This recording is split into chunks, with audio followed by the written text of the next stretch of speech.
وہ لوگ بھی کافر ہیں جو اس بات کے قائل ہیں کہ اللہ تین میں کا تیسرا ہے، حالانکہ اس معبود یکتا کے سوا کوئی عبادت کے لائق نہیں۔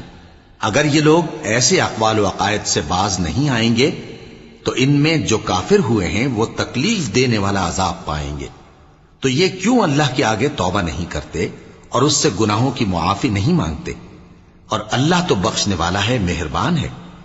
مسیح ابن مریم تو ایک پیغمبر ہی تھے، ان سے پہلے بھی بہت سے رسول گزر چکے تھے، اور ان کی والدہ مریم اللہ کی ولی اور سچی فرما بردار تھیں۔ دونوں انسان تھے اور کھانا بھی کھاتے تھے۔